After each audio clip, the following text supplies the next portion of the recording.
Welcome to CivilNet. My guest today is Ambassador Judith Farnworth. She has been serving as the United Kingdom's ambassador to Armenia since 2015. She has also served in Kyrgyzstan, Ukraine, and Latvia. Thank you so much for being here today. Thank you for inviting me. You were serving during the Velvet Revolution, and you were seen as an ambassador who was highly supportive of civil society. At the time, how was the UK looking at the movement taking place in the country? Well, it's nice that I have that reputation of supporting civil society, but I think it's really important to stress that the embassy team was very much an observer in this, and it was fascinating to see at first hand how events unfolded. At times we were quite nervous because we were concerned that the events might not resolve themselves peacefully, but we were delighted when they did. And I think the images of children with their toy cars and string quartets and people preparing horovats to block the roads resonated around the world. It was a really positive image for Armenia. So we were very interested observers and very impressed by the kind of national outpouring of support for democratic values. And as I say, we're delighted that it resolved itself peacefully. And how is the UK government supporting Armenia now post-revolution in its pursuit for a more democratic government? Well, since the Velvet Revolution, we've ramped up our support for Armenia through a range of different instruments, but particularly the Good Governance Fund, which we extend to specific countries where the governments are showing a real willingness to introduce both governance and economic reforms. On the governance side so far, we were part of a UN basket fund project to support the elections in December, and I think that the positive assessment of those by ODIHR and the Venice Commission shows that that was a really good investment. We've been supporting the many new members of Parliament in getting to grips with their new role, and we're promoting women and their engagement in politics. But it's also about economic reform, because we know the revolution was also about economic opportunity.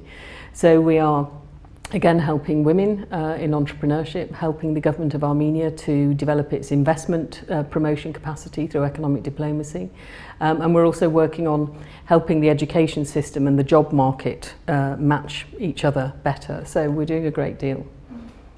You mentioned women. The UK government has funded a project on human rights and women in the armed forces here in Armenia, the main objective of which is to assist in a more effective protection of human rights in the armed forces and to promote equal opportunities for female soldiers. How will policy projects such as this one be implemented into practice? Well, this is a really great project, and I have to say from the outset this was the initiative of the Ministry of Defence itself, and with very strong endorsement from the Minister. It follows on from a project that we did, a broader project, which the Council of Europe implemented for us on embedding European human rights standards in the armed forces. And that just finished earlier this year. And given that women are playing a more prominent role in the armed forces of Armenia now, with the first officers having passed out recently, there was a strong wish from the Ministry of Defence to make sure that they were maximising the potential of women and their role, but also protecting their rights. And they realised that the changing situation required changing policies. So I would just say, yes, it's about policy and regulations and procedures, but it's got a really strong practical element because it will involve training. So it won't just stay on paper, it will actually be brought to life through all of the soldiers serving in the forces. And what do you think should be done about the low level of female representation in Armenia's government? Well, I think the first question is it a problem? My personal opinion, although I'm always careful not to try and interfere in domestic politics, but talking broadly, I think any government and parliament should represent the society that it is elected or put in power to represent. So I think having a more balanced representation would be a good thing. And so the second question is, why aren't there more women? And from what I understand, the Prime Minister has said many times that he wishes more women would have accepted the invitation to join the government. So what is stopping them? Is it, are there kind of structural barriers? Are there economic, cultural barriers? Are women limiting themselves? So as I say, that's why we're supporting a project to encourage greater women's participation in politics, because I do think that would bring a new perspective and a richness to government policy making. And I think there are some really shining examples. Zaruhi Batoyan and some really superb deputy ministers prove that women can make a really good contribution. To switch gears a little bit, Brexit has many observers confounded, but for us in Armenia, what is especially interesting is the impact on Scotland and Ireland. In the one case with sovereignty issues, and another case with self-determination issues. Can you speak to this a little bit? Yeah, I was in the UK quite recently, and I think the atmosphere there is rather different, particularly amongst government. I think we feel less confounded than maybe some of our friends overseas do. When it comes to Ireland, as many people know, the withdrawal agreement that our previous Prime Minister negotiated failed to be adopted 3 times by our Parliament. And the main sticking point was the arrangement for the border between Northern Ireland and Ireland. The UK government has made it clear that we never want to put any hard border there and any kind of infrastructure that would reduce the ease of passage. So for us, it's very much, Brexit is very much about restoring UK sovereignty. It's about a UK internal political issue, which should have no bearing on the internal political situation in Ireland. And we're really keen to conclude a deal and an arrangement which will allow us to continue to have an open border and good trading relationships.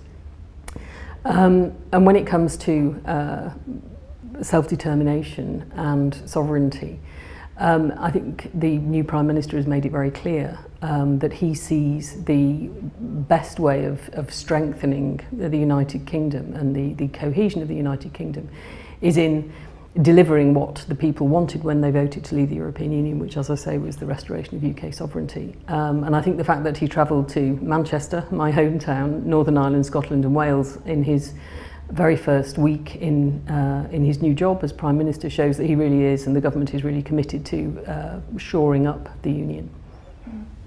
Do you think a successful Brexit will affect the UK's involvement in Armenia? Well, the government is determined to make a success of Brexit, so that answers the first part of the question. Already over the last year, it's kind of partly connected to the Velvet Revolution, but it's partly connected to Brexit. Our government has made it very clear that we want to be maintaining our position on the global stage, both internationally and also in our bilateral relationships. And we see that we have more scope to develop stronger bilateral relationships as we leave the European Union. So in Armenia, over the last year, the embassy team has got bigger. We have more money to spend on projects to support the reform programme. And as our newly appointed Minister for Europe said when he met President Sarkisian in London last week, he said that we regard Armenia as a valued partner. So I think we are leaving the European Union, but we're not leaving Europe. That's really important to understand. And for example, specifically with Armenia, we're very keen to conclude our own bilateral version of the Comprehensive and Enhanced Partnership Agreement, which of course the UK helped to negotiate. So that will put our relationship going forward on a formal footing. So I think the future is very bright for bilateral relations between the UK and Armenia. And you've served in Kyrgyzstan, Latvia and Ukraine, all post-Soviet countries. What can Armenia learn from each of them and they from Armenia? I'd be really reluctant to suggest that any country should learn anything from anywhere else. And there are certain similarities actually, like the pedestrian crossing signs and the blue-nosed Kamaz trucks that I see everywhere.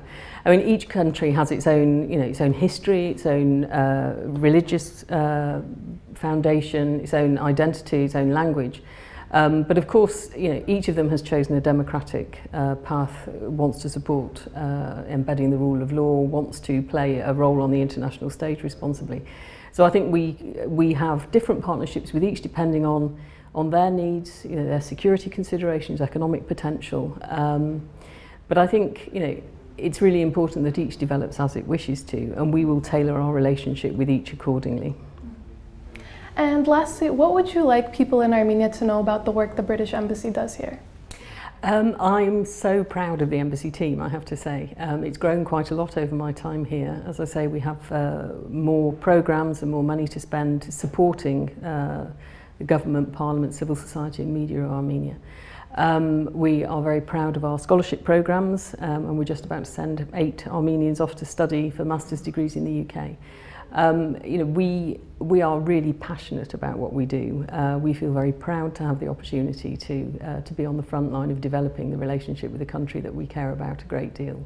So we are very open and we're very friendly and we're very keen to engage with anybody in Armenia who is interested. Thank you so much for being here today. Thank you. Thank you for watching CivilNet.